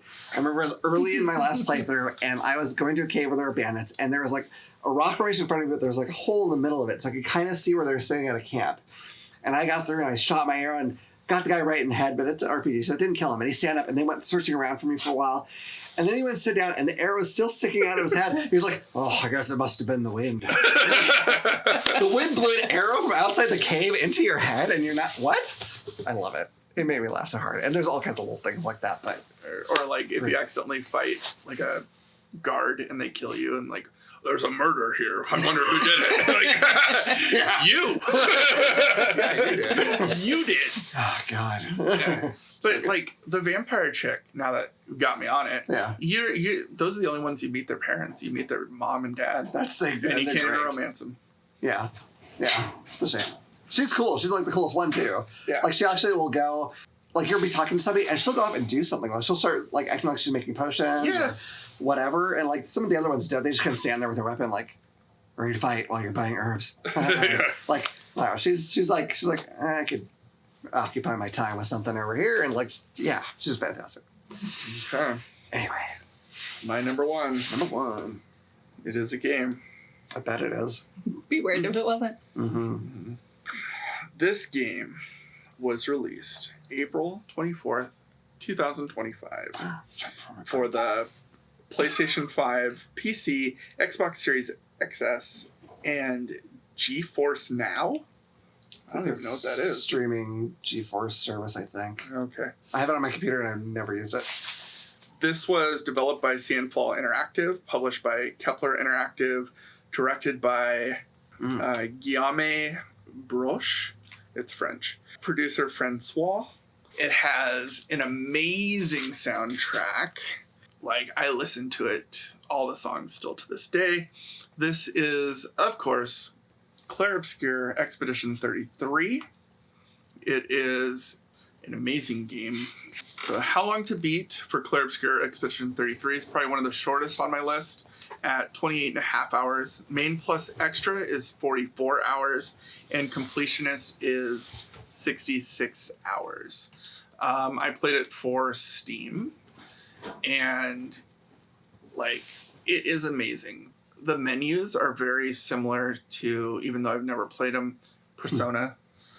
They have like these crazy come-up menus, and you are directed to like, you can have 4 different abilities at a time. Or no, I think you can have up to 8 because you can hit the R button. And then they're directed to your button map. And then the artwork is amazing. for very specific reasons. You're in like an alternate Paris universe because you can see like the warped thing of at the Eiffel Tower. You are a bunch of like 32-year-olds and one 16-year-old. And what it comes down to is before the fracture, it was like normal Paris and life as usual. But then all of a sudden there was a huge incident that fractured the land and everything started to crumble. Then a tower rose and the person called the Paintress started writing numbers. They started with 100. And when we get to the current timeline, they just wrote 33. And the main character, one of the main characters that you go through, Gustav, his girlfriend turns 33 or is 33. And so when she paints that, you gramage, which means you just like fade away into existence. And so you like burst into a bunch of petals and float off into the wind. So everyone who is of age or older than the age they write will essentially die. Oh, wow. Yeah. So like you go on this quest as a 32 or younger person to defeat the Paintress in hopes to stop her from writing the next letters.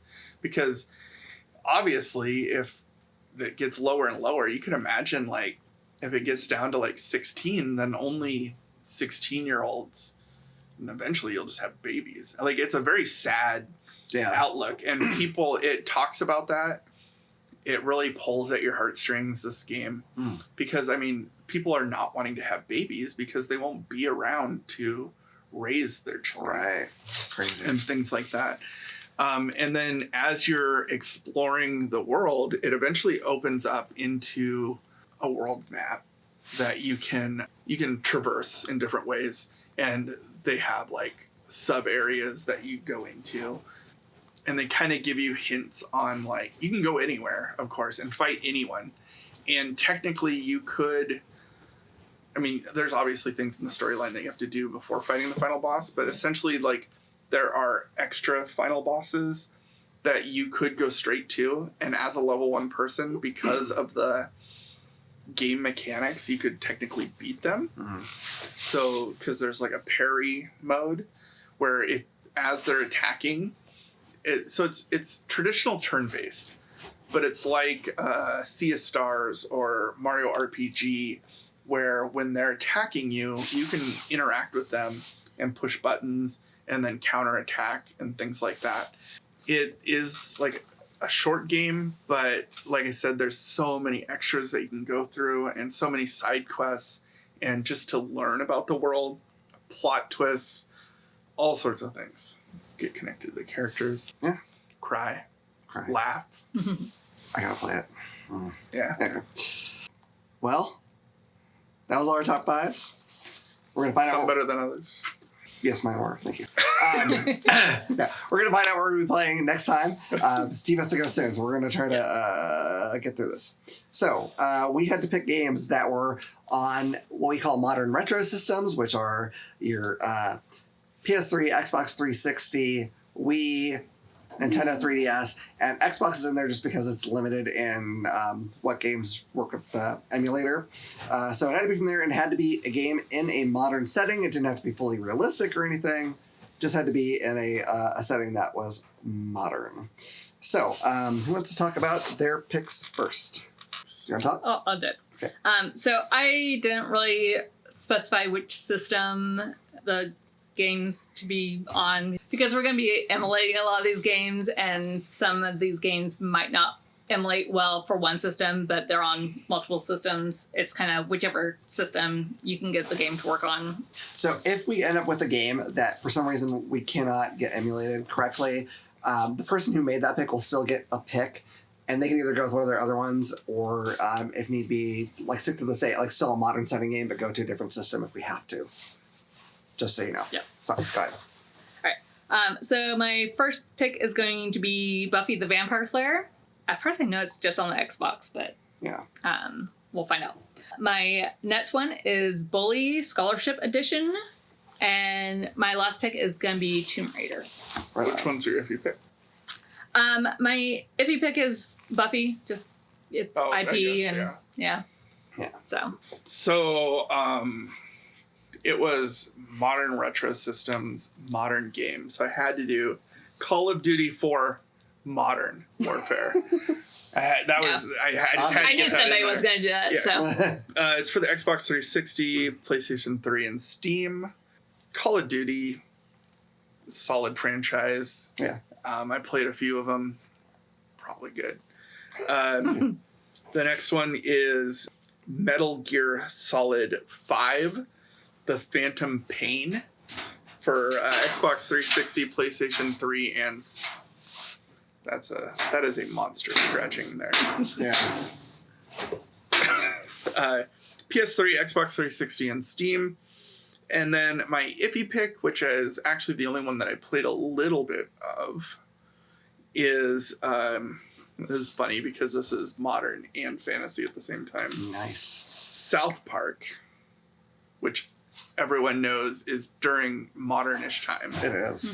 The Stick of Truth, which is essentially like, in a way, Lord of the Rings-ish, yeah. D&D type-esque things. I played a little bit of the Steam version. It was a little clunky, but it's supposed to be like you're playing an episode of South Park. And from what I've gotten through it, it is. But again, the mechanics are a little clunky. And I assume for the Xbox 360, it's probably even more clunkier than Steam version. But I don't know. We'll see. Yeah. I've heard good things about it. Yeah. So It has decent ratings. It's just, I know it wasn't great when I started it. But I would be interested if it got picked to keep going. yeah, right on. Okay, so for my picks, I have Catherine, which is put out by Atlas, and it's very Atlas and weird and anime. It is a puzzle game, but it's also a very heavy story game, and it's a really surreal game. It's weird, but it's good. I played the Switch version, which has some added I elements. feel like you say that about almost every game. I do. This is not my iffy pick, but it is a very odd pick. This is odd enough that I cannot say that I can point to anyone and say, I am sure that person will like this. Our friend Ray loves the gameplay, but hates the main character, so she stopped playing because she can't stand him. I don't know. It's interesting, though. It's an interesting game. My next pick is Grand Theft Auto 5. It's a little game. It's still going. Good lord. It's still going. There might be a 6 sometime. That's what they say. I've never even touched the online thing, which is probably why it's still going, but it's been on every system since the PS3 and 360. So, good. It's good. It's like Skyrim. Yeah. It's like the Skyrim of that. Yeah, very much. My iffy pick is Folklore. It's only on the PS3. It takes place in a modern setting, but it has some weird fantasy elements. It's kind of like an action RPG, I guess, and just overview of me glancing at reviews. This is awesome. It's super interesting. Kind of tedious. So we'll see. We'll see. We'll see if it's a tedious and an enjoyable way. Sure. I don't know. All right, so those are our picks. We're going to throw a vote behind one each to hopefully give it a better chance in the ratings, or the randomizer, rather. So, Hilary, which one do you pick? Can I just do a not Dave pick? Nope. Trying to expose you guys to art and you don't understand it. It's okay. I'm going to go with Buffy. That one. Buff. Wasn't that your iffy? Yeah, but what I saw of it, it looked good. It looked good. So, it's just, it's IP, so Yeah. it's always. Maybe it's, I literally IP's don't all have any idea good. if that's a good game or not. Yeah. No clue. Steve? I'm going to do Call of Duty. Okay. That's the word duty in it. I bet South Park has duty in it somewhere. Probably. I'm going to pick GTA 5. Let's find out. Let's pick. Okay. This game was published by Electronic Arts in 2002. It's not the show, and it's not the movie, but it's the version where you finally get to kick vamps in the face with actual gameplay. We're playing Buffy the Vampire Slayer on the original Xbox. There you go. You got your weird, iffy, but you still wanted it pick. How about that? Weirdly, the least modern of all the games that we picked, naturally. But hey, that's cool. All right. We're going to do some... is it not modern? Isn't it? I mean, it's... Like in the early 2000s It's like or something? original Xbox, which technically would still He's fall talking under about time game stream. Oh. Yeah. system. Game system, yeah. Time the game came out, modern. Okay. So let's figure out what the next type of game we're going to be playing is. Number 9. Oh, that's weird, because That's the other weird. one is number 9 too. Dreamcast. Okay. So it's going to be a Dreamcast game. Let's see what kind of Dreamcast game. Horror. Ooh, a horror Dreamcast game. Okay.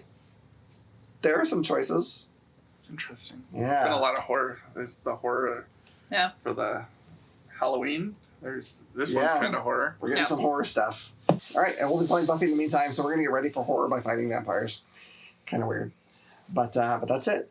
So, Steve has to go. So, follow us, join the Discord, join the Facebook group, tell your friends, rate us, comment. Bye. Bye.